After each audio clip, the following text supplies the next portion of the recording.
suatu berita tentang keamanan ataupun ketakutan, mereka langsung menyiarkannya.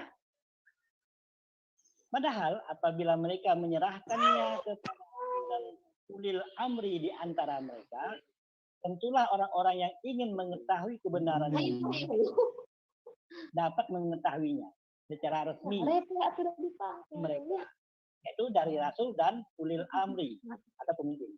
Sekiranya bukan karena karunia dan rahmat Allah kepadamu, tentulah kamu mengikuti setan kecuali sebagian kecil saja di antara kami.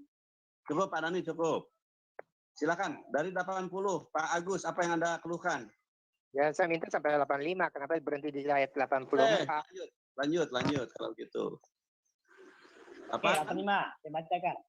85. Barang siapa pemberi pertolongan dengan pertolongan yang baik, niscaya dia akan memperoleh bagian dari pahalanya. Dan barang siapa memberi pertolongan dengan pertolongan yang buruk, niscaya dia akan memikul bagian dari dosanya. Allah Maha Kuasa atas segala sesuatu. Surah 85. Terakhir sudah. Apa yang mau ditanyakan? Oke. Pertanyaannya, jadinya taatnya kepada siapa? Kepada Muhammad atau kepada Allahnya? Ayo. Itu pertanyaannya? Ya. Oke. Pak Dhani, ini bagian saya Pak Dhani, belajar untuk menghormati orang lain. Lanjut. Ini saya capek nih dari WA ke sini masalahnya. Ya nanti Pak Dhani menambahkan aja ya. Jadi Kang Budak Aman dulu sebagai pembicara utama ya. Siap. Sama Pak Handi juga, dia juga, karena kami berdua dari lagi rame. Oh Pak Handi silakan. Boleh. Tapi Pak sudah Kang Budak. Tadi kan dia pertanyaannya taat pada siapa? Tolong rujukannya di ayat mana, Pak Agus? 81. Di 81-nya. Dari semua ayat itu jelas kamu tuh harus tunduk pada Muhammad supaya kamu juga taat Allah. Oke.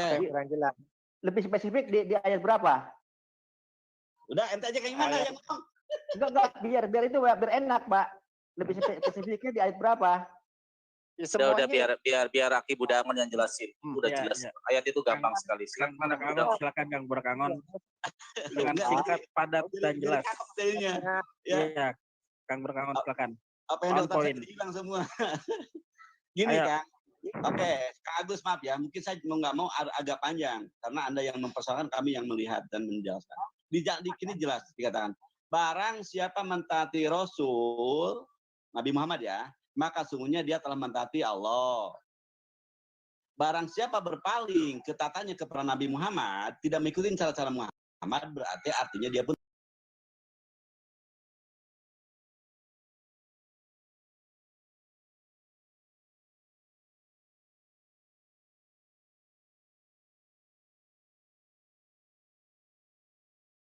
Allah Subhanahu wa Ta'ala. Jangan lupa saya juga mau promo nih, mau promo channel saya ya. Subscribernya kira-kira udah 2 juta kayaknya. Jadi channel baru saya bikin tadi jam 9 pagi. Boleh ya, saya minta izin ya Iman Pila untuk promo channel saya ya. Silakan di subscribe ya. Farhan Farluk channel. Jadi Farluk itu artinya adalah melihat jauh. Oke, silakan. Langsung kita gas, tancap gas. Oke, terima kasih karena yang mengundang adalah Pak Dhani. Saya kasih waktu pertama Pak Dhani untuk bertanya atau komunikasi dengan Bang Rudi. Silakan Pak Dhani, waktu dipersilakan. Ya, terima kasih Bang Farhan sebagai moderator di sini. Kita juga semuanya juga bisa menjawab dan bertanya. Cuman temanya juga harus kita sepakati dulu apa tema yang akan diangkat oleh Bang Rudi Yohanes. Bagaimana Bang? Kalau aku bebas aja ikut kalian. Tadi kenapa kok mau masuk ke room ini? Karena tadi kulihat ada namanya Agus. Agus itu saya pikir masih unyu-unyu ya. Ditanya dia kelabakan, ya nggak mungkin lah saya bilang orang seperti ini harus dipertahankan ya. Kita harus bisa memberikan sesuatu argumen yang lebih menarik kan gitu. Ya udah silakan, kalian bebas. Kalian tinggal tentukan. Kalau aku menentukan nanti, kalian pasti nggak bisa jawab. Karena big boss kalian Zulkifli M. Abbas kan udah ku hajar kemarin habis-habisan. Ini yang aku suka dari Bang Rudi Yohanes ini ya. Silakan Pak Dani. Nggak apa-apa Bang Rudi. Nggak apa-apa Bang Rudi. Jadi kami juga siap untuk menghandle apa yang disampaikan oleh Bang Rudi. Maka kalau Bang Rudi sudah menyatakan seperti itu, kami siap untuk menerima tantangan Bang Rudi. Ya, silakan lanjut. Silakan temanya. Tema bebas silakan. Temanya silakan. Oke, karena temanya saya cuma moderator. Oke. Bagaimana kita mengangkat tema tentang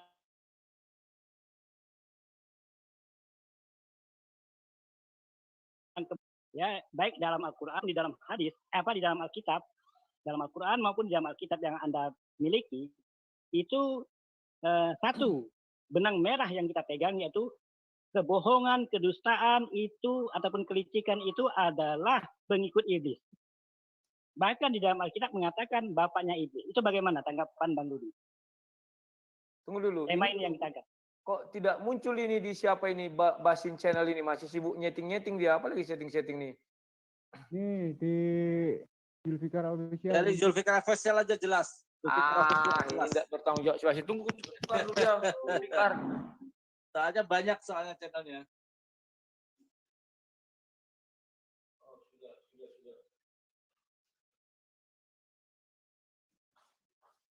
Suruh itu di chat itu, klik aja di chat itu.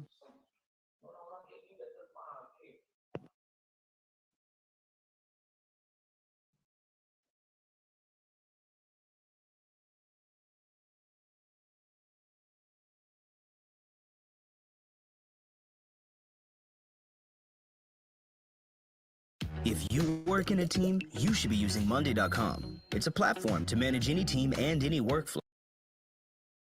Sama hukum pernikahan. Mulai membuka datanya. Bagus ini topiknya. Sambil nonton sahur sepuh nih. Sambil nonton sahur sepuh masih gobang.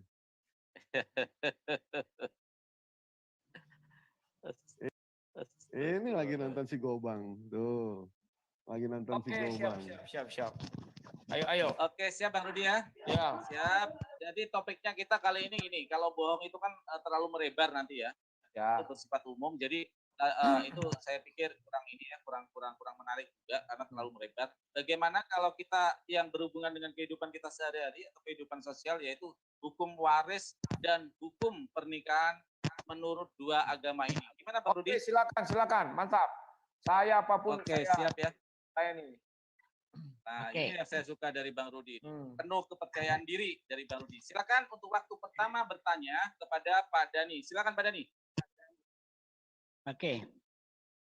Sebagaimana tema yang sudah kita sepakati Bang Rudi, bagaimana secara literatur yang Bang Rudi miliki di dalam Alkitab itu, apakah ada tuntunan tentang penjabaran pernikahan ataupun perkawinan dan literatur yang di dalam Alkitab Anda yang Anda pegang itu terhadap hubungan simbiosisnya dengan waris.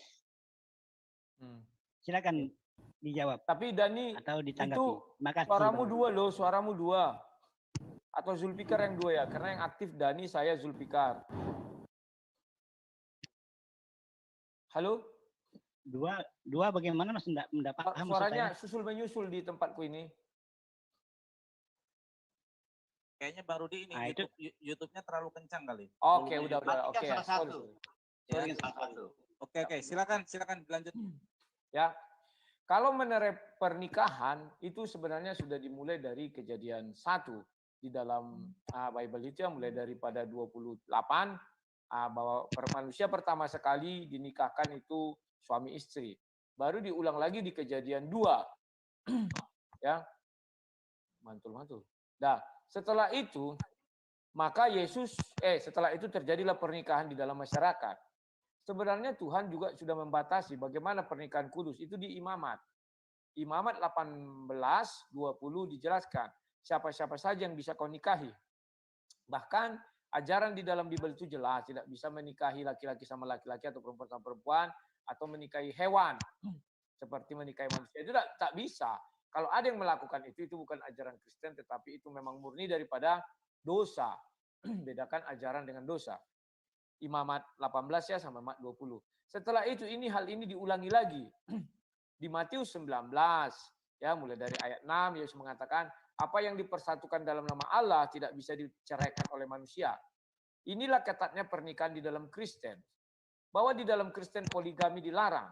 Ingat, setelah Yesus datang baru Kristen itu ada. Jangan nanti kalian ungkit bagaimana dengan Daud, itu udah lalu. Itulah sebabnya Yesus mengatakan aku datang menggenapi hukum Taurat.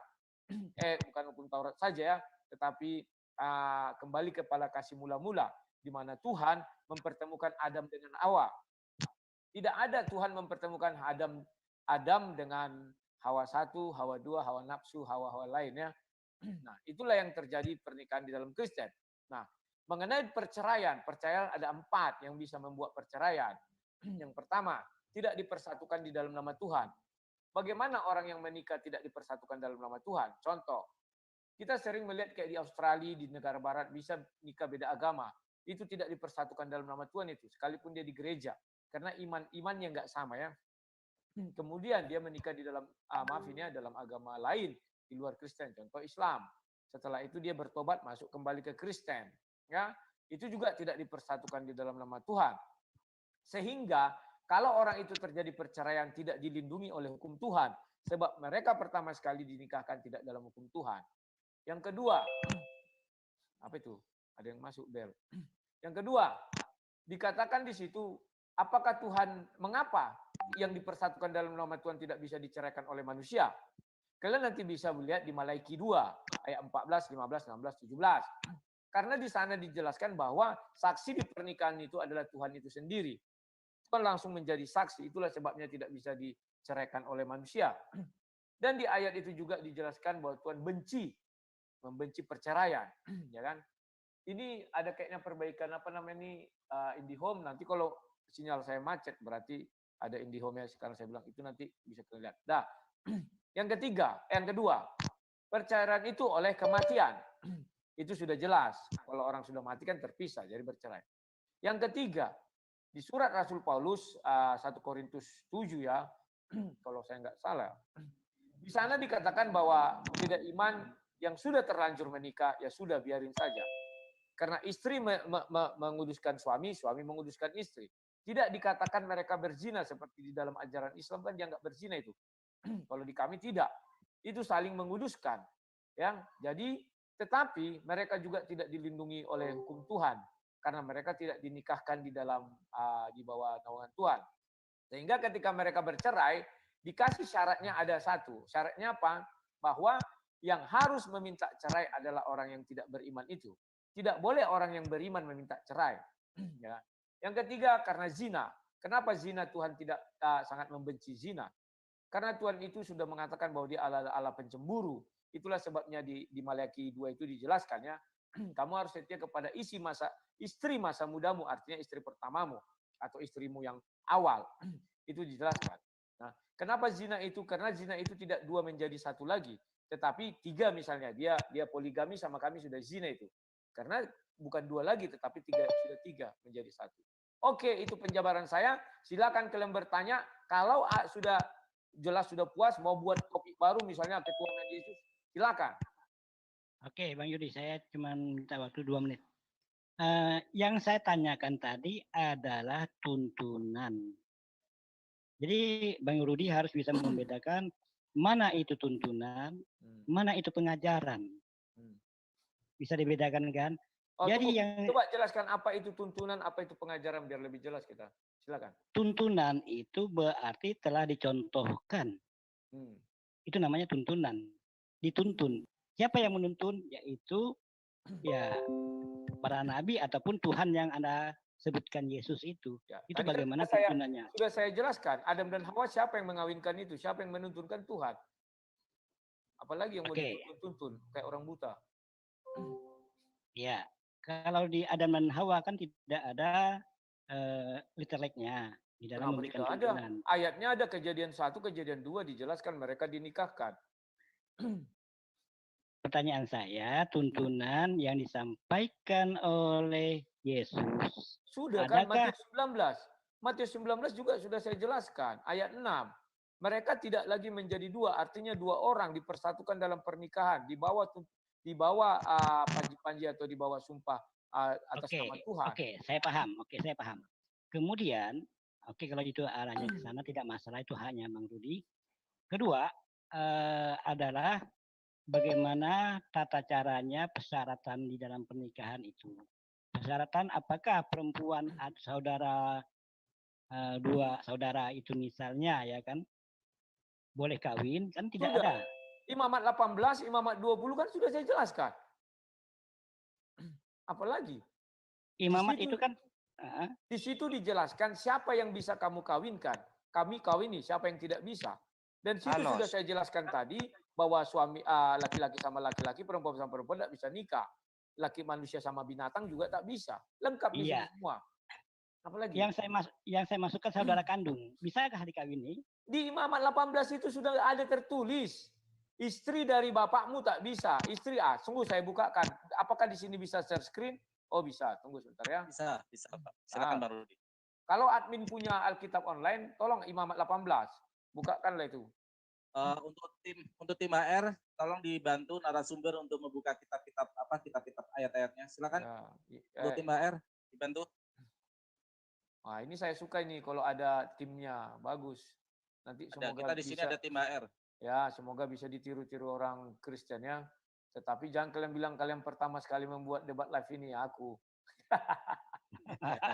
Paham Bang Rudi. Imamat berapa tadi Bang Rudi? Imamat 18. Ayat? Iya, Imamat 18 itu dibaca semua. Buka biar kita baca 18 ya. Satu perikop. Ya. Dah, aku baca. Apa ini GB WhatsApp. Tuhan berfirman kepada Musa, berbicaralah kepada orang Israel dan katakan kepada mereka, akulah Tuhan Allahmu. Janganlah kamu berbuat seperti diperbuat oleh orang tanah Mesir, di mana kamu diam dahulu. Artinya Tuhan mengatakan di tanah Mesir itu tanah yang brengsek, ya kan? Di mana dulu ada agama-agama brengsek. Ya, juga janganlah kamu berbuat seperti yang diperbuat orang di tanah Kanaan, sama brengseknya. Kemana aku membawa kamu, janganlah kamu hidup menurut kebiasaan mereka. Kamu harus melakukan peraturanku dan harus berpegang pada ketetapanku dan hidup menurut semuanya itu. Akulah Tuhan Allahmu. Sesungguhnya kamu harus berpegang pada ketetapanku dan peraturanku. Orang yang melakukannya akan hidup karenanya. Akulah Tuhan. Ya, tunggu lanjut. Siapapun di antara kamu jangan menghampiri. Ingat, mulai ayat 6. Jangan menghampiri kerabatnya terdekat untuk menyingkapkan auratnya. Itu dikatakan untuk menikah ya. Jangan kalian salah persepsi karena judul perikop kan pernikahan kudus. Kalian bilang nanti menyingkapkan aurat kan mengintip celana dalamnya. Bukan. Ya kan? Ya. Jangan kau singkapkan aurat istri ayahmu. Jadi istri ayah kita tidak bisa kita kawinkan. Karena ia hak ayahmu. Dia ibumu. Jangan kamu singkapkan auratnya. 8. Janganlah kau singkapkan aurat seorang istri ayahmu karena ia hak ayahmu. Mengenai aurat saudaramu perempuan. Abang kakak kita atau adik kita. Anak ayahmu atau anak ibumu. Baik yang lahir di rumah ayahmu maupun yang lahir di luar. Yang lahir di rumah ayah kita itulah kandung. Yang lahir di luar itulah anak angkat. Jadi adalah bejat-bejat Nabi kalau menikahi anak angkatnya atau menantu anak angkatnya. Itu bejat bagi orang Kristen ya. Bagi Alkitab ini. Anak angkat itu anak yang lahir di luar rumah bapaknya. Ya, masuk kita. Mengenai saudara perempuan anak ayahmu atau anak ibu baik yang lahir ayat 9 ya. Jangan kau singkapkan auratnya. Sudah kujelaskan. Mengenai aurat anak perempuan dari anak laki-laki atau anak perempuan. Mengenai aurat anak perempuan dari anakmu. Nah, misalnya aku punya anak laki-laki, ya, atau anakku perempuan, ya kan? Dia punya anak, itu pun tidak bisa kusingkapkan, artinya cucu, ya. Engkau menodai keturunanmu, dia tulis ya. Mengenai anak perempuan dari seorang istri ayahmu, aku punya ayah, ayahku punya istri, istrinya lebih dari satu mungkin ya, yang dijelaskan di sini karena ini masih perjanjian lama, orang masih bisa kawin mengawin. Tidak boleh, itu adik tiri kita ya, atau yang sudah dijelaskan. Kamu bacalah situ semua ada situ. Sampai 20 pun dibilangkan menikahi binatang, menikahi sesama pria pun tidak bisa. Oke. Sudah cukup. Tinggal ini sudah saya pahami. Oke, makasih kepada Bang Rudi. Pertanyaan yang tadi masalah korelasinya dengan warisan ada tidak? Mungkin Bang Rudi bisa menampilkan. korelasi dengan warisan. Warisan apa yang mau dimaksud? Kalau di dalam hukum orang jauh, kami itu kan ngambil hukumnya memang dari sana, tidak bisa pungkiri. Mengapa hak kesulungan turun kepada laki-laki? Alkitab dengan jelas menjabarkan. Karena perempuan terlahir daripada laki-laki. Si Hawa tercipta dari si Adam. Paham ya? Jadi hak kesulungan tidak akan pernah dikasih kepada perempuan, tetapi kepada laki-laki. Demikian juga hak waris. Waris apa? Mulai dari zaman si Abraham, zaman-zaman dulu ya, sampai si Abraham dan sebagainya. Itu garis keturunan selalu kepada laki-laki. Dan hak warisan juga diserahkan kepada si laki-laki. Berapa orang anaknya laki-laki? Alkitab mengajarkan di Perjanjian Baru mengenai perumpamaan seorang ayah yang memiliki 2 anak laki-laki. Dua-duanya dikasih hak waris. Yang satu anak bungsu pergi meninggalkan bapaknya. Yang si sulung tetap di rumahnya. Itulah sebabnya ada lagu anak bungsu pergi ke negeri orang. Putus. Habiskan harta bapaknya. Putus Bang Rudi. Perasaanku lancar. Jadi itu ada ceritanya. Jadi laki-laki lah yang diberi hak warisan. Oke, silakan apalagi. Oke, makasih. Mungkin yang lain teman-teman menanggapi apa yang dikatakan Bang Rudi Silakan tadi. yang lain. Silakan. Gantian. Yuk, siapa yang mau nanggapin? Resen, mumpung ada narasumber di sini. Biar ku ajari kalian berdebat bagaimana. Ada yang menanggapi? Nah, ini kita ada pendebat senior. Nanti kita jangan lupa Bang Rudi ya. Nanti jam 4 kita ada debat juga di sini ya. Jam 4 ya. Si Agus bisa kalian permainkan, aku tidak. Ku hajar kalian. Ayo masuk. Julfikar. Yans. Sebenarnya si Agus yang ini. Enggak, itu bahasa iklan. Oke, siap. Bismillah dengan Bang Rudi. Silakan. Ya, baik Bang Rudi. Silakan. Tadi Bang Rudi bilang dalam Kristen cukup satu saja, ya kan? Nggak boleh lebih dari satu. Itu ayatnya mana Bang Rudi? Yang ada kan saya baca ayatnya itu cuma anjuran nikah satu, tapi nggak ada batasan maksimal berapa. Oke, tolong dibuka Kejadian 1. Admin. Oke, silakan tim AR untuk membuka mulai dari Kejadian 1. Kejadian 1. Ya. Siapa bilang tidak ada? Hebatnya Bible itu semua diatur di situ.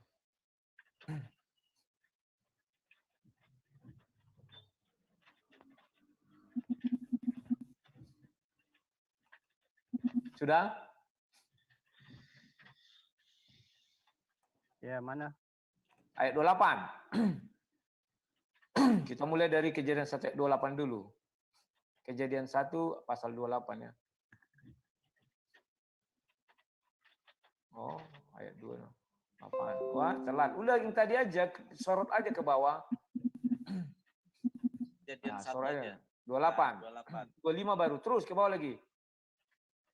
Oh, itu kejadian 2, kejadian 1. Kejadian 1. Kejadian 1. Kejadian 1. Ayat 28. Dah.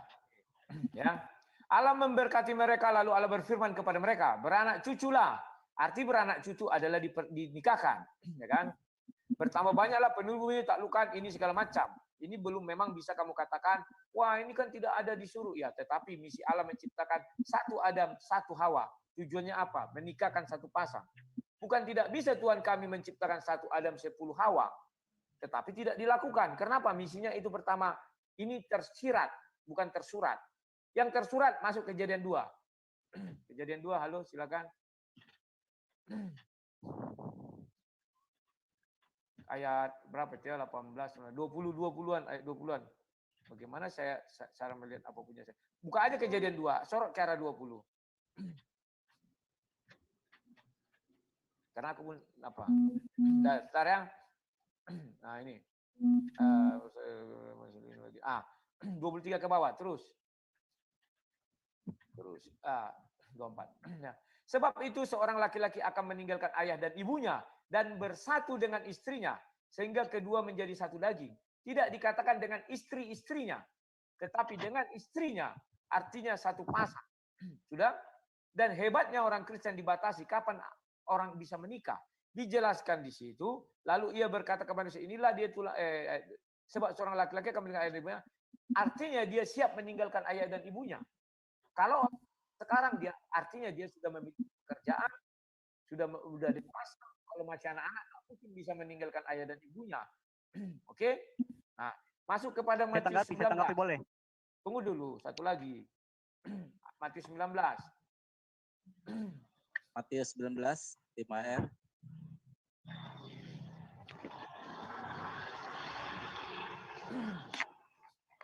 Ya. Ya, ayat 6. 6, 7. Buka aja. Ayat apa itu? Matius 19. Ya, terbuka ya. Nah, demikian mereka bukan lagi dua, melainkan satu. Jadi yang tadi dijelaskan suami dan istri. Ini mereka bukan dua. Dua itu adalah laki-laki dan perempuan. Ya kan? Bukan dua tetapi satu. Oke, apa lagi? Saya tambahkan, boleh? Saya tanggapi. Silakan. Ya, Matius 19 ini kan larangan menceraikan istri, bukan larangan menambah istri kan? Loh, dua menjadi satu. Gimana sih? Itu namanya makna tersurat dan tersirat. Dua menjadi satu. Kalau Itu kamu kan- menambah istri, artinya bukan dua lagi, tetapi tiga menjadi Ini- dua. Gini. Itu kan asumsi. Bukan Tidak, asumsi. anjuran. Coba Gini, saya gini, tanya gini. kepada kamu, dua menjadi satu bagaimana? Oke, buka gini Maliaki kan. 2. Tunggu, satu lagi. Maliaki 2. Buka Maliaki 2. Malaikat 2. Ya. Hebatnya Bible ini tidak bisa kau lawan. Tampari kalian semua. Lihat. Maliaki 2. Ayat 14.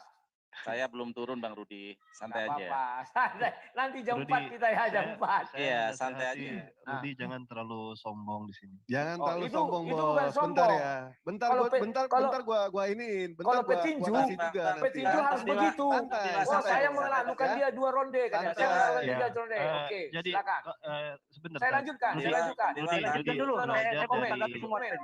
No comment. No comment. Oke, Saya Rudi lanjutkan. belajar dari Silakan, McGregor bismillah. dengan melawan itu apa Ya, namanya? ya, Nanti itu kan. McGregor itu banyak bicara itu nanti Ya. sebentar sama. Mantap. Tapi kan Oke. orang jadi menonton kan? Oke, siap. Paham ya? Oke. Dan kamu bertanya oleh karena apa? Oleh sebab Tuhan telah menjadi saksi antara kamu dan istrimu. Dan istri, aduh apa ini menutup ini? Dan istri masa mudamu yang kepadanya engkau telah tidak setia. Kalau beristri lebih dari satu itu tidak setia. Padahal dia adalah teman sekutumu dan istri seperjanjianmu. Bagi orang Kristen ketika dia menikah, dia berjanji. Apakah kau setia? Ya. Bukan Allah yang bisa menjadikan mereka daging dan roh. Dan apakah yang kau kehendaki kesatuan itu? Kesatuan. Keturunan ilahi. Jadi jagalah dirimu. Jangan orang tidak setia terhadap isi masa mudanya. Istri artinya istri pertama itulah istri masa muda. Karena itulah istri paling muda. Tuhan benci. Sebab aku membenci perceraian firman Tuhan Allah Israel. Paham? Oke, saya tanggapi ya. Ya. Ya, tadi kamu mengutip perjanjian lama, ya, dan kamu menafsirkan. Dan yang saya pahami, yang paling berhak menafsirkan itu perjanjian lama adalah para nabi dulu. Kenapa? Mereka mempraktekkan poligami. Abraham, ya, poligami. Yakub, poligami. Sebentar. Yang mana yang betul? Maleaki- Kamu apa para nabi itu? Sebentar. Maleaki itu ayat terakhir dari perjanjian lama. Di mana Adam yang kau sebutkan itu sudah berlalu. Paham? Yakub. Sudah Itu berlalu. poligami. Sudah Yang berlalu. mana yang benar Sudah nih? berlalu, Apa sudah kamu atau berlalu. nabi? Sudah berlalu. Makanya ingat urutan kitab suci kami. Kejadian sampai Maleaki itu perjanjian lama. Artinya Iya. kalau sudah kau baca Maleaki, yang belakangan itu sudah terjadi semua. Maka Tuhan mempertegas. Sulaiman, gimana? Daud, gimana istrinya banyak? Sudah berlalu, Dul. Gimana sih? Makanya lihat urutan-urutan. Hukum tidak berlaku surut. Hukum di Maleaki tidak berlaku mundur ke belakang. Sudah berlalu. Perjanjian lama itu diturunkan kepada siapa? Sudah berlalu. Paham sudah Kepada berlalu. siapa? Coba Nabi ajari siapa? kalian. Saya tanya. Ajari kalian dulu orang ini bagaimana sudah berlalu. Saya tanya perjanjian lama, sisa jawab saja. Diturunkan kepada Nabi siapa? Nabi Musa kan? Bukan Musa saja. Ada Yesaya. Banyak lengkap di Bible itu disebutkan. Nabi-nabinya jelas itu. Habakuk, Ayub, banyak. Paham maksud saya? Ajari orang ini agar berdebat dengan baik dan benar. Hukum tidak berlaku surut. Maleaki tidak bisa kau turun-turunkan ke bawah. Oke, lanjut. Silakan. Oke. Ya lanjut. Tadi saya mau Aki, simpulkan bismillah. ya bahwa Jangan tidak simpulkan. ada larangan Tidak untuk silakan menikah Anda lebih dari kau satu. menyimpulkan apapun. Aki Bismillah. Ya nggak Aki apa-apa kan? Bismillah tahan dulu. Ya gimana? Ini adalah tanya jawab, jadi nggak kita juga harus fair dengan narasumber. Kita nggak boleh menyimpulkan. biarlah jawaban itu audiens yang menerima ya. Kita di sini tidak sedang ini. Kita dilarang untuk menyimpulkan. Tidak boleh menyimpulkan karena itu akan ini ya. Terima kasih Aki. Bismillah. Oke, Bang Handi. Bang Sutarman namanya diganti. Silakan Bang Handi, waktu buat Anda. Silakan. Makasih. Selamat siang Pak Rudi. Siang, saya dulu sering dengan kamu di YouTube, Facebook ya. Aku ingat kali Tatang Sutarman, kalau nggak salah. Fotonya biasa aja. Begini Pak Rudi. Ya, silakan. Saya mohon dijawab. Yang enteng-enteng saya santai begitu. Ya, silakan. Saya yakin Anda bisa menjawab kok. Anda kan punya pengalaman jam terbang gitu ya. Aku sambil minum. Pak Rudi. Iya, minum aja Pak. Supaya agak sedikit ada nutrisi gitu. Itu kan Bunda Maria kalau nggak salah ya, dia kan bertunangan tuh sama Yusuf. Ya. Betul ya Pak Rudi ya? Ya betul. Kemudian waktu itu kan Yesus belum lahir ya Pak? Ya. Ya. Dia bertunangan itu atas izin siapa Pak? Yesus dan Maria. Sedangkan Yesus belum nongol loh. Yusuf. Ya Yusuf bertunangan dengan Maria itu atas restu siapa? Sedangkan Yesus belum lahir. Oke, itu aja. Ya, silakan Pak. Ya. Kalau bertunangan itu tidak ada izin-izin siapa. Tapi menikah itu izin malaikat Tuhan datang kepada Yusuf. Lihat Matius, Markus, Lukas ada itu. Kalau nggak salah Matius sama Lukas. Ya. Itu izin daripada Tuhan menikah. Terus kalau Yusuf dan Maria menikah, Pak, sesudah bertunangan dia menikah nggak Pak? Sesudah mereka bertunangan, mereka menikah. Maka dia mengambil Maria sebagai istrinya. Tetapi tidak melakukan hubungan badan sampai Yesus lahir. Kan itu dibilang. Betul. Saya nggak mau ke sana Bapak. Waktu itu waktu dia menikah, Yesus belum lahir ya Pak? Ya, benar. Jadi Yesus belum lahir. Siapakah yang merestui atau mengizinkan mereka menikah? Silakan Pak. Kan sudah ku jawab. Siapa, Malaikat Tuhan datang kepada Yusuf, ambil dia sebagai istrimu. Karena si Yusuf kan mau melarikan diri. Kan Tuhan belum lahir Pak. Loh, Tuhan yang mana? Kutanya dulu kau. Tuhan Bapak siapa sih? Yesus apa bukan Pak? Baik. Sekarang saya jelaskan. Ya, enaknya kalau bicara silakan Pak. Yohanes 1 ayat 14. Firman menjadi manusia. Bukan Tuhan menjadi manusia. Bukan Tuhan yang di sorga itu menjadi manusia langsung sehingga sorga kosong. Tidak. Sekarang saya buat perumpamaan kepada kamu. Lihat gambar saya di layar. Saya mengutus citra saya kepada kamu. Udah sering ini Pak. Ya. Udah sering saya dengar, ya Pak. betul. Maka citra saya ini hadir di hadapanmu. Oke? Ini adalah suara saya, citra saya, dan roh saya yang hadir di hadapanmu. Sehingga yang kamu lihat adalah sesuatu yang hidup. Nah, terus. Begini Pak Rudi, ini kan Tuhan belum lahir Pak. Tuhan yang mana yang belum lahir? Yesus belum lahir Pak. Firman Tuhan belum menjadi manusia. Bedakan Tuhan belum lahir dengan firman Tuhan menjadi manusia. Tolong dibuka Yohanes 1 ayat 14. Sebentar Pak, yang nggak usah pakai ayat lah Pak. Enggak, pakai ayat. Tidak bisa tidak pakai ayat. Karena saya berbicara bukan berdasarkan asumsi, tapi... Kalau begitu saya pakai ayat duluan Pak. Lukas 2 ayat 11. Buka, Lukas 2 ayat 11. Lukas 2 ayat 11. Bunda Maria melahirkan Tuhan, Pak. Buka dulu, Lukas 2 ayat 11. Silakan. Elizabeth yang mengatakan itu, saya tahu. Silakan. Halo? Iya, Pak. Masa Bapak nggak hafal? Saya hafal ini, Pak. Iya, Elizabeth yang mengatakan itu. Elizabeth mengatakan, Ibu Tuhan datang ke sini, kata Elizabeth kan? Sebentar, Pak. Saya hafalkan. Dengar ayatnya, Pak Rudi. Boleh, pada hari ini telah lahir bagimu juru selamat Kristus Tuhan di kota Daud. Artinya Bunda Maria melahirkan Tuhan di kota Daud. Paham? Apa yang salah? Artinya waktu itu Tuhan belum lahir. Bunda Maria menikah dengan Yusuf. Sekarang aku tanya kepada kamu, sebentar. Jangan bertanya, Pak, jawab saja. Iya, saya tanya kepada kamu, saya jelaskan kepada kamu. Dengar. Sekarang saya lahirkan di hadapanmu Ruth sang debaters. Apakah Rudi Yohanes yang aslinya turun jadi ke situ? Secara utuh, Pak Rudi. Tidak perlu. Saya hanya mengutus citra. Tunggu.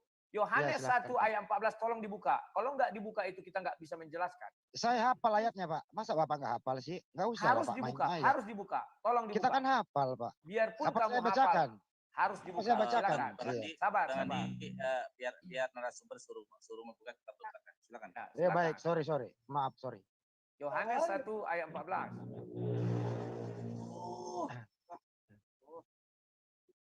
Oke, firman itu telah menjadi manusia. Paham? Iya. Oke, Nah, saya tanggapi, Pak. apalagi? Sebentar, Ya, Pak. sudah. Satu lagi, Pak. Belum kelar, Pak. Ini nggak jelas ini. Kok nggak jelas? Iya, begini, Pak. Kurios, Dengerin dulu baik-baik. Kurios Dengerin pun dulu, Pak. dipanggil Tuhan. Chaos Bunda, juga dipanggil Tuhan. Yohanes 1 ayat 1. Silakan. Bunda Maria melahirkan Tuhan di kota Daud. Betul. Apa yang salah? Sedangkan waktu Bunda Maria menikah dengan Yusuf, Tuhan belum lahir. Benar, Pak? Yang Tuhan yang mana yang kau maksud? Yesus sebagai Tuhan. Yohanes Oke, 1 ayat 1. Itulah syarat Yesus menjadi Tuhan. Yohanes 1 ayat 1. Kok dihilangkan langsung? Buka dulu Yohanes 1 ayat 1. Ini saya bacakan Lukas 2 ayat 11. Ayat 1. Tunggu dulu. Yohanes 1 ayat 1 harus dibuka. Bagaimana Yesus? Jangan kamu kira Tuhan belum lahir. Jadi langsung Tuhan yang di surga turun. Sama dengan saya tidak langsung. Saya nggak begitu, Pak. Saya nggak kejauhan tapi begitu, Pak. Sambil dibuka itu, Pak, Bapak bisa nggak memberikan penjelasan? Sudah, ini. Apa Pada mulanya adalah firman. Dengar dulu, dengar. Halo, dengar. Pak, pada Pak Rudi, mulanya adalah firman. apa yang dilahirkan Pak Bunda Maria di kota Daud? Tunggu dulu, saya jelaskan. Pada mulanya adalah firman. Firman itu bersama-sama dengan Allah dan firman itu adalah Allah. Jadi ketika Yesus dikatakan Allah, ketika Yesus sedang bersama-sama dengan firman. Ketika Rudi Yohanes yang saya utus ke hadapanmu, yang saya lahirkan di dalam dunia maya ini, sang debater saya beri namanya. Udah? Dia hadir di hadapanmu. Dia lahir di hadapanmu. Selesai. Saya bersama-sama dengan dia. Pak Rudiantar Hormat. Ya. Saya bertanya pendek, Pak. Apa yang dilahirkan Bunda Maria di kota Daud? Yang dilahirkan Bunda Maria di kota Daud adalah firman menjadi manusia. Enggak ada, Pak. Selesai. Wah, Bapak jangan nambah-nambah ayat, Pak. Tampilkan ayatnya. Juga Tuhan. Iya, bentar. Penjelasannya sudah saya jelaskan. Ini. Kenapa? Pak Rudi merubah ayat, Pak. Coba tampilkan, jangan ditambah-tambah ayatnya, Tadi kan Pak. sudah kita baca. Yohanes 1 ayat 1. Tampilkan kembali. Saya bahas Lukas, Bapak-Bapak. Gimana nih Pak debater ini? Cara memahami kitab suci kami bisa merujuk kepada ayat-ayat sinoptik itu, Injil sinoptik 4. Oh, jadi Lukas 2 ayat 11 dihajar oleh Yohanes 1:14 begitu. Yang menghajar siapa? Itu penjelasannya ini Yohanes Bapak 1 ayat 1. Kan saya jelaskan bagaimana ketuhanan Yesus. Kenapa dikatakan di sana Tuhan? Ini dia. Bang Handi jangan dipersulit, Bang Handi. Jangan dipersulit. Saya apa dipersulit? Begini, Tidak ada Pak. dipersulit. Begini Pak, dengarkan baik-baik. Ya, Pak. saya dengar. Sama Handi orangnya baik ini saya. Oh iya. Pada hari ini telah lahir bagimu Kristus juru selamat, Kristus Tuhan di kota Daud. Saya tanya anak saya yang kelas 6 SD, Dek, ini lu baca. Terus saya tanya, ini Bunda Maria melahirkan apa, Dek? Dia jawab Tuhan, Pak. Kenapa Anda berbeda sama anak kelas 6 SD, Pak? Anak Anda kan tidak paham. Anak Kristen saya, Pak. Sekolah mingguan saya tanya, anak Kristen Kamu saya bilang tanya sama tetangga saya. anakmu Kristen. Anak angkat saya, Pak. Oh, jadi anak angkat ada Kristen. Iya, Suruh dia ada. belajar kepada saya. Biar saya jelaskan bagaimana konsep ketuhanan Yesus. Kalau begitu jawab, Pak. Nanti saya berikan penjawaban. Saya sudah jelaskan. Apa yang dilahirkan Bunda Maria, Pak? Yang dilahirkan Bunda Maria, firman menjadi manusia. Bagaimana konsep, sebentar. Bagaimana konsep firman itu menjadi Tuhan? Yohanes 1 ayat 1. Firman bersama-sama dengan Tuhan, maka firman adalah Tuhan. Contoh, saya mengirimkan yang dilahirkan oleh dunia maya ini adalah sang debaters. Paham? Silakan, Pak. Ya sudah Selesai. ini. Yang Sekarang kamu lihat, begini, Pak. Sebentar. Yang kamu lihat di hadapan saya bukan Rudi yang daging ini, tetapi saya kirim yang digital. Paham ya? Saya mengutus citra dan suara saya dan roh saya ke hadapan kamu. Oke, Pak Rudi. Begini, Pak Rudi ya. Apalagi Anda selalu ke Yohanes 1:14. Oke, saya ikutin. Apa yang salah? Oke, Itu sekarang iman kami nggak bisa tolong kau dengerin. paksakan. Oke, saya nggak maksa, Pak. Tolong dengerin baik-baik. Saya ikuti selera Anda. Ya. Siapakah yang menjadikan firman menjadi manusia? Siapa yang menjadikan? Iya. Nah, Firman telah menjadi manusia. Siapakah yang menjadikan firman itu menjadi manusia? Saya tanya dulu kamu. Kamu lihat gambar saya ada sang debater. Siapa yang menjadikan larinya itu ke sang Bapak debater? Loh, enggak masalah. Ini kan menunjukkan perumpamaan. Biar kamu cepat nangkap. Yang di hadapanmu ada sang debater. Siapa yang menjadikan itu? Namanya Rudi Yohanes. Saya ulang pertanyaannya. Saya ulang pertanyaannya. Bapak Pak. Kenapa enam. sih? Ulang Kalau 100 kali. Itu juga jawaban saya. Pak, kalau saya Pak ya Rudi, kalau saya bertanya nggak usah Bapak nerangkan pribadi Bapak. Kan kita udah kenal, Pak. Saya nggak kenal kamu. Katanya kenal saya udah lama, Pak. Gimana sih, Pak? Ya, Oke, nggak usah kenal saya, udah. Ya, Oke, sekarang saya tanya kembali. Siapakah yang menjadikan firman menjadi manusia? Apakah saya kasih jawaban? Pilihan jawaban A. Tunggu. Terjadi dengan sendirinya. Tidak. Kamu tidak bisa nggak perlu. mengasih pemilihan jawaban. Tidak bisa. Oke, silakan, Jangan Pak, kamu silakan. samakan saya dengan si Agus. Nanti kalau saya samakan dengan kamu bilang saya menghujat. Contoh, saya Enggak, ajak. Kamu kita sujud nggak boleh. menyembah siapa? Batu A. B Tuhan. C si Anu. C si D si Anu. Tidak bisa kamu begitu. Kamu Bisa, Pak. Tidak Coba bisa. kasih pertanyaan. Bisa Tidak. dong. Oke, saya kasih kamu pertanyaan. Kamu sujud menyembah apa? Batu, Tuhan, atau apa? Menyembah Allah Subhanahu wa Di taala. mana? Di mana dia? Di Kok mana kamu pun sujud saya ke arahnya? berada. Kamu sujud ke arah mana? Ke arah Ka'bah. Apakah Ke arah Ka'bah itu kiblat. alamu? Tidak. Bukan. Ka'bah bukan Allah makanya saya. jangan kamu giring-giring orang pertanyaan A, B, C, D. Biarkan dia Ya, menjawab. Ini mah bukan Oke, diskusi kalau atuh. begitu Ini silakan, mah adu Pak. congor Paham? kalau begini Terima kasih. atuh. Jangan Keras si keras A, congor B, kalau C, D. begini atuh. Akhi Farhan. Jangan kok kasih. Nggak usah gede-gede congor, di sini diskusi. Makanya kalau diskusi jangan kasih A, B, C, D. Belajar kalian diskusi yang baik. Tidak bisa kalian bilang ya jangan adu congor. Kalau lu adu congor lu sama gua Sabar, lu. Wak, sabar, Wak. Silakan. Biar aku ajar kau. Silakan. Baginda silakan tanya apa pertanyaanmu. Silakan. Sabar. Tim AR tolong dong. Ajar dulu ya. Tim AR tolong. Kasih dulu Baginda. Biar Bang kuliah. Farhan, tolong. Lalu lintas. Saya tadi udah bilang bahwa ini adalah sesi, ini narasumber, bukan diskusi. Beda. Beda kan narasumber. Akhi Farhan. Ya, Akhi. Ini saya Sebentar Akhi Alayubi, mohon maaf karena Oke. silakan resen karena ini tadi. Silakan, siapa lagi? Ayo. Jadi tolong untuk Iwan Villa, di sini kita bukan diskusi, kita ini narasumber. Kalau diskusi itu dikasih waktu. Jadi tolong pertanyaannya ketika sudah dijawab, diterima atau tidak, itu adalah hak Bang Rudi untuk menjawab. Nanti kita akan meng-counter setelah nanti kita tentukan topik diskusinya secara bulat. Jadi ini adalah tanya jawab dulu. Jadi bukan diskusi ya. Jadi jangan menafsirkan dan jangan tolong agak tahan diri. Silakan untuk Bang Ziad, waktu silakan. Silakan. Halo. Bang Ziad? Bang Ziad? Bang Ziadnya hilang ya? Siap. Tadi di mute soalnya susah bukanya. Oke, selamat siang Bang Rudi. Siang. Terima kasih telah hadir bersama kami ya untuk berdialog lah. Saya takut salah menyimpulkan. Apakah benar di dalam ajaran Anda Kristen itu dilarang untuk poligami ya? Ya. Betul ya, secara ajarannya dilarang ya? Dilarang poligami. Oke. Jadi dilarang poligami. Sekarang gini Pak, dalam sebuah ajaran itu kita tahu bahwa kitab suci itu sebagai tuntunan hidup.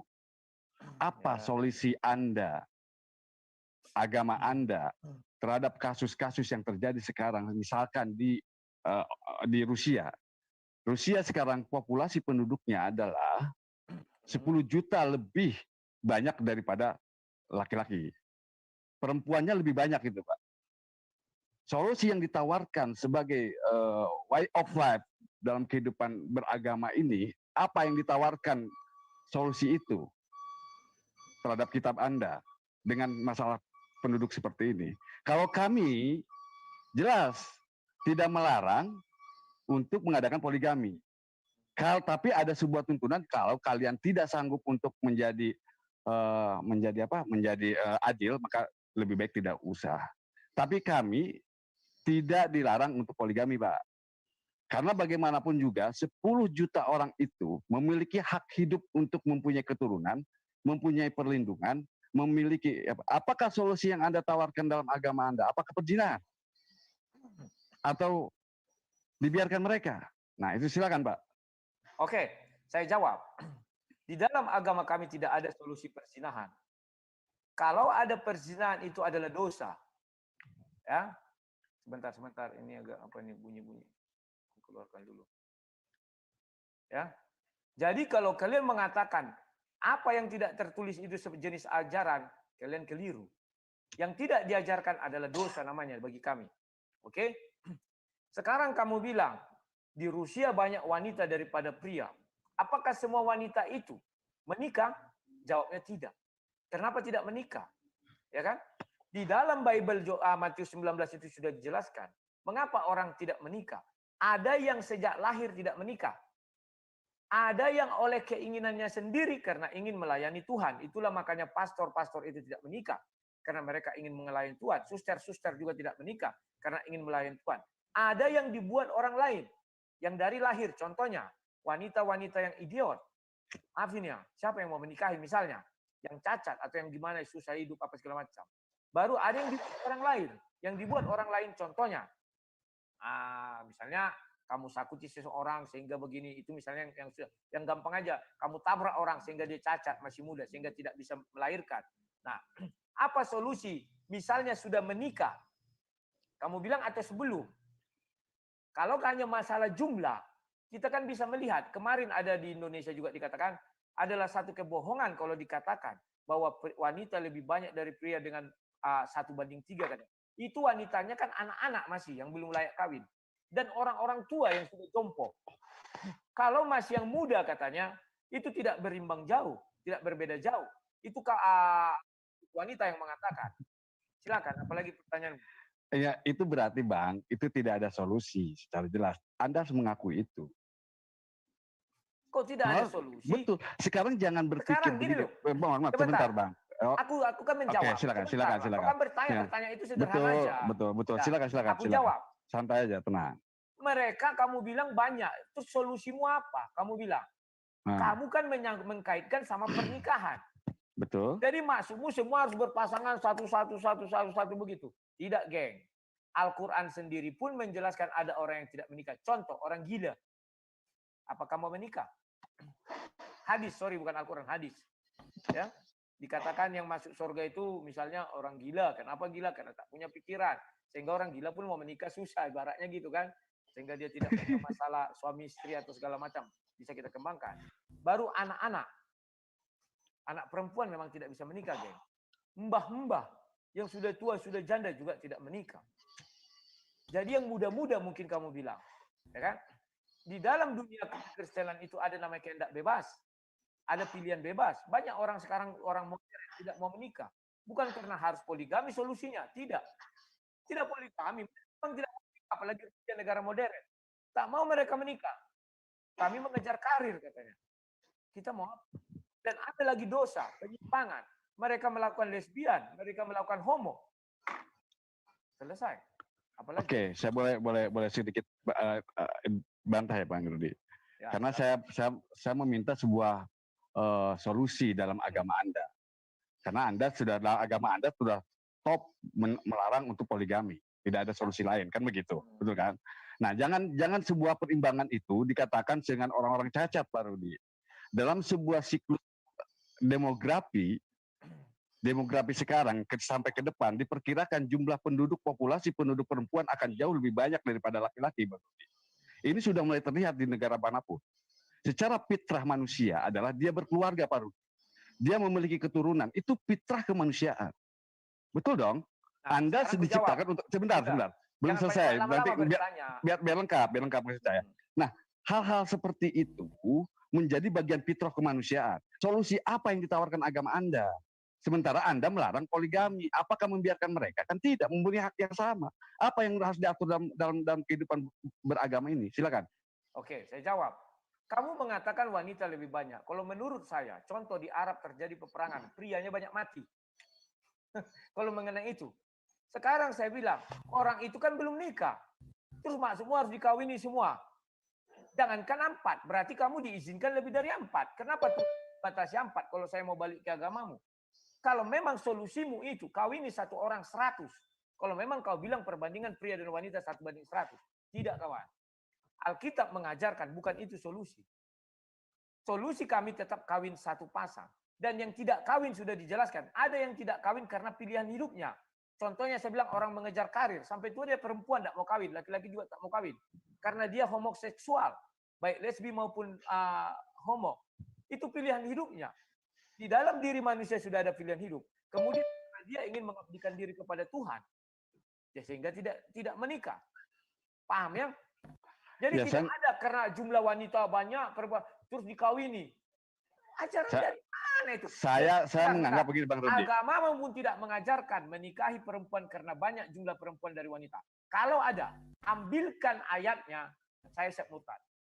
Gini Pak Rudi, dalam sebuah agama kami Tuhan kami memberikan gambaran masa depan dan terbukti. Sekarang agama Anda tidak terbukti untuk bisa diselesaikan dalam sebuah problematika hidup. Tuhan itu di dalam fakta, Al-Quran tidak serendah pikiranmu.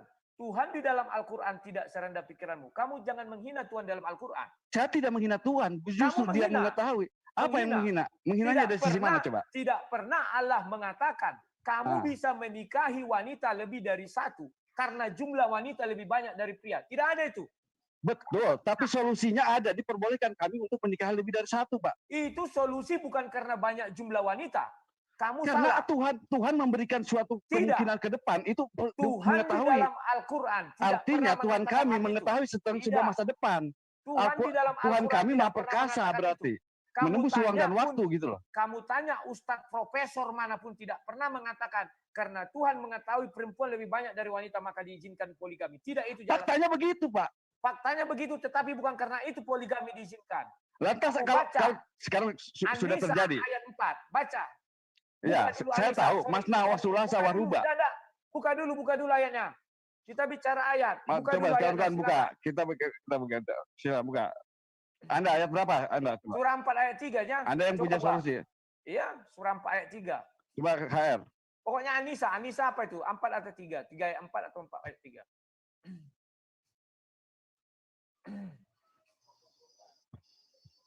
4.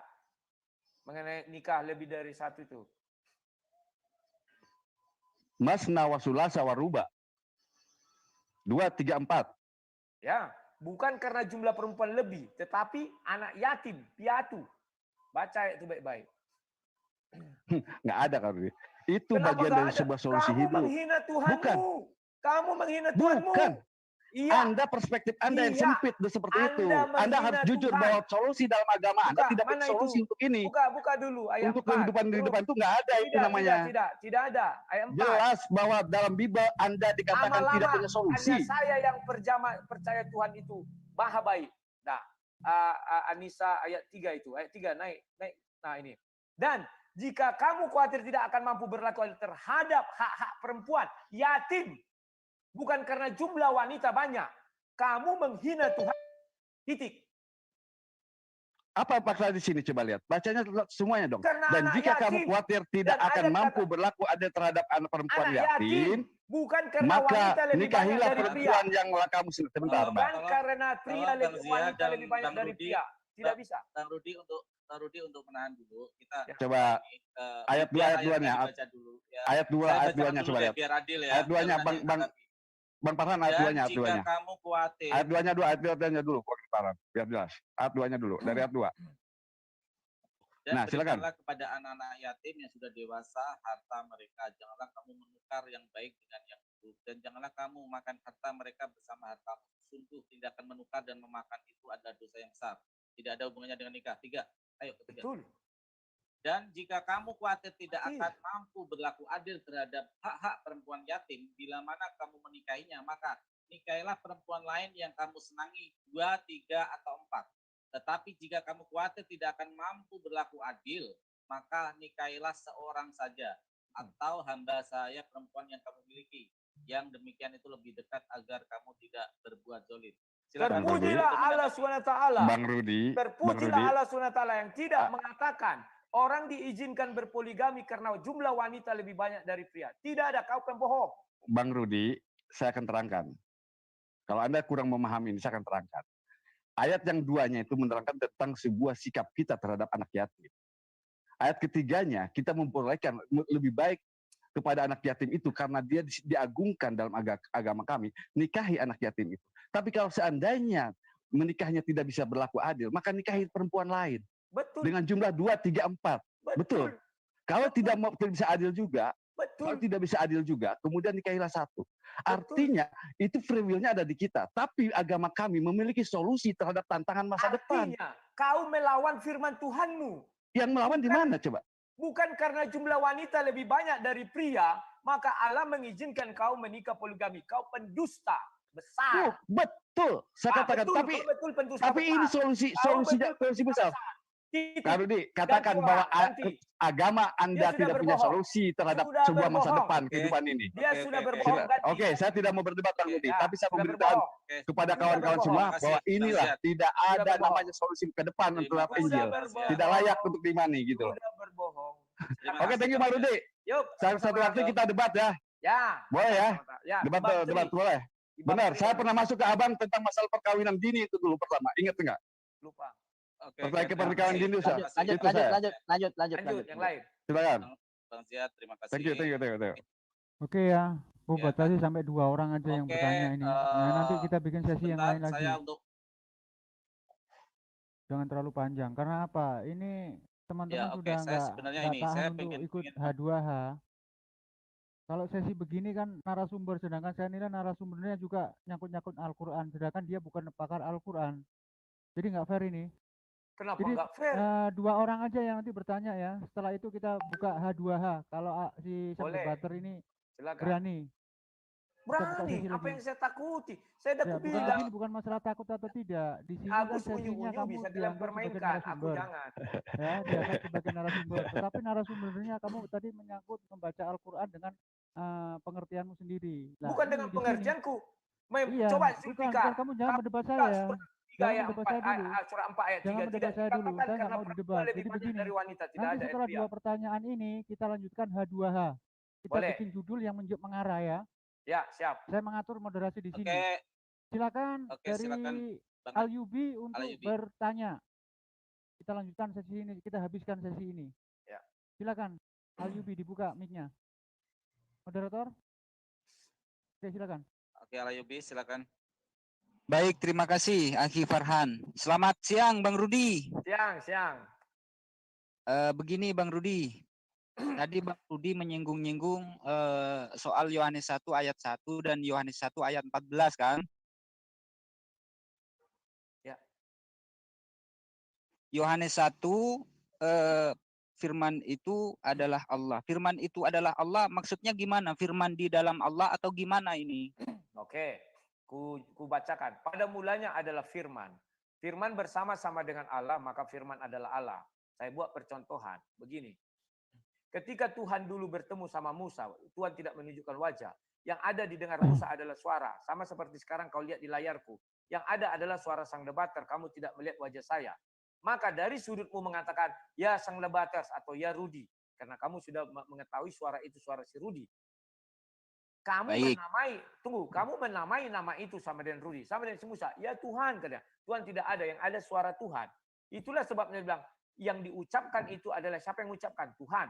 Artinya suara itu keluar dari Tuhan. Artinya suara itu bersama-sama Tuhan.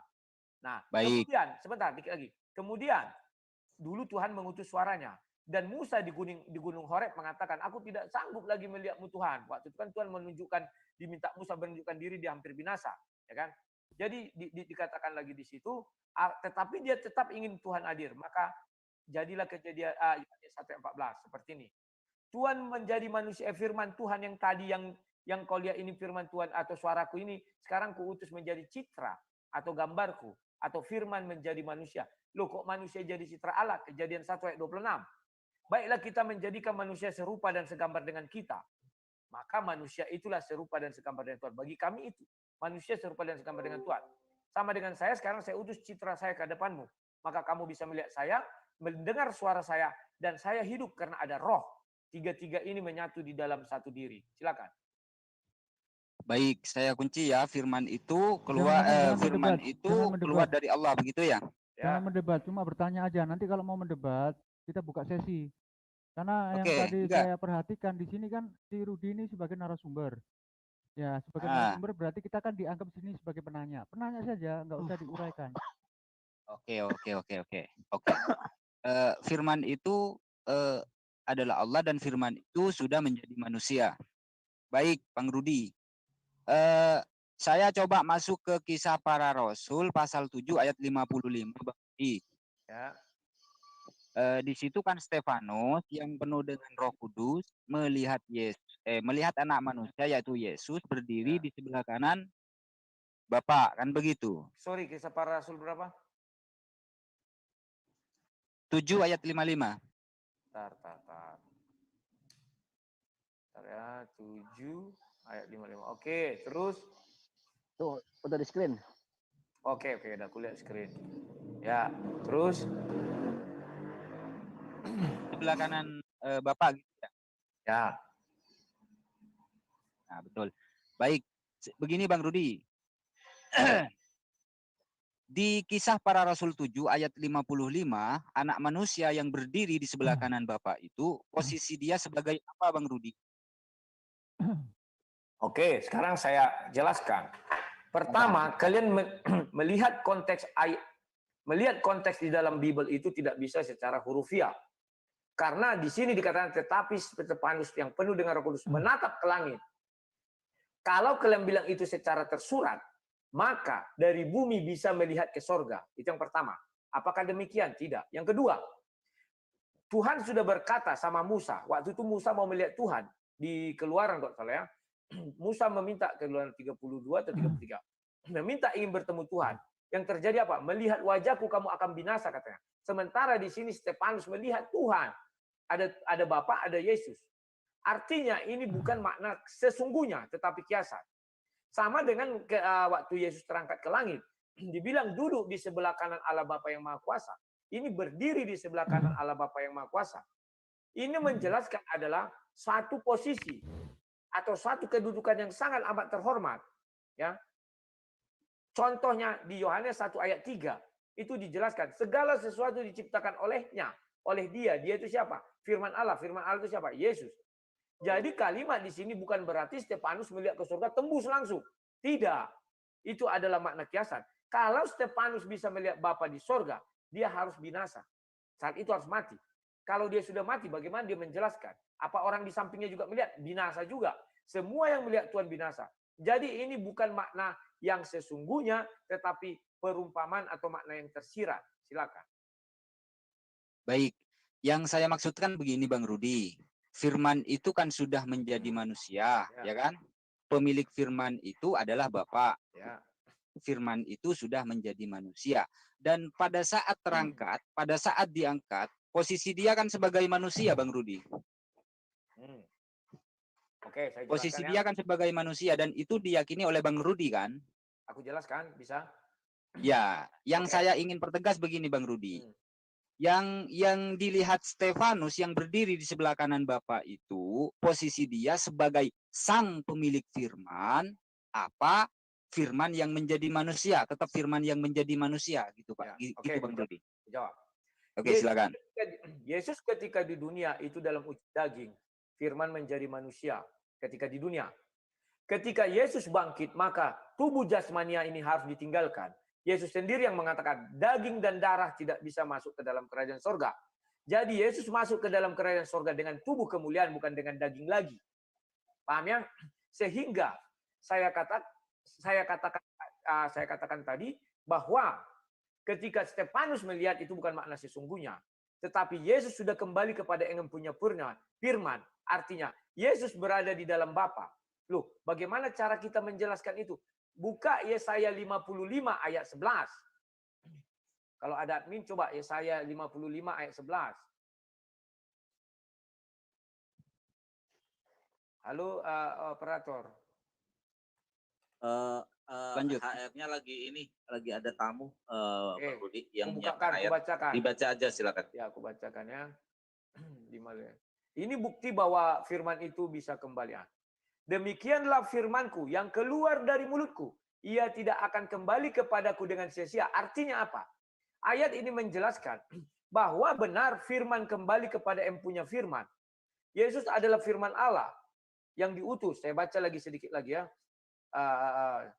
Tetapi ia akan melaksanakan apa yang kukehendaki. Artinya Yesus melaksanakan apa yang dikehendaki Bapa sudah terpenuhi. Kan dibilang Yesus, aku melakukan ini semua berdasarkan kehendak Bapakku. Dan akan berhasil dalam apa yang kusuruh kepadanya. Dan akan berhasil. Dan sudah kembali firman kepada yang punya firman. Jadi Yesus tinggal di dalam diri Bapa sekarang. Paham ya? Kalau ada orang mengatakan, terutama saksi Jehovah, selalu mengatakan Bapa dan Yesus itu dua, dulu di tahtanya kiri dan kanan. Mereka keliru. Karena mereka mengartikan itu secara hurufiah. Mereka tidak tahu bahwa Bapa tidak bisa dilihat. Siapa melihat akan binasa. Yang bisa dilihat adalah firman menjadi manusia. Selesai. Oke, saya terima Bang Rudi. Ya. Sekarang ini mungkin yang terakhir. Ini terakhir. Silakan. Ini terakhir. Terakhir Bang Zulfikar terakhir. Tadi Bang Rudi menyatakan bahwasanya Yesus itu bangkit dengan tubuh kemuliaan. Artinya tidak dengan daging. Seperti itu. Yesus bangkit dengan tubuh daging, naik ke surga dengan tubuh kemuliaan. Tolong dipahami. Karena apa? Ayat yang mendukung itu adalah Yohanes 11. Ketika Lazarus dibangkitkan Yesus, dia dengan tubuh daging. Demikian juga Yesus. Berarti daging Yesus di surga kan sekarang? Daging itu luruh ke bumi. Kejadian 3 ayat 19. Dari debu tanah engkau dia berasal akan kembali ke tanah. Jadi ketika Yesus naik ke surga, dagingnya ini menjadi debu. Kalau kalian karena kalian pernah menonton film, kalau nggak salah aku atau apa itu ya. Jadi ketika dia naik, itu tubuhnya menjadi debu. Tinggallah roh. Roh itulah tubuh kemuliaan. Dia pergi. Berarti jasad Yesus sudah hancur sekarang ya? Sudah menjadi debu ya? Debu, daging. Yang dagingnya jadi debu. Dagingnya. Oke, terima kasih. Terima kasih. Oke, Pak Zul mau dibuat sesi debat aja? Sesi ini aja ya. Yang mau berdebat dengan Rudi, silakan bikin tema ya. Untuk yang di live comment YouTube, yang mengalami siar, langsung di close, kita nanti berbarengan untuk membuka sesi yang berikutnya. Oke, siap. Kita istirahat 10 menit ya. Oke, Bang Rudi. Oke, siap. Istirahat Bang Yubi Tambang. Oke, terima kasih. Assalamualaikum warahmatullahi wabarakatuh. Waalaikumsalam.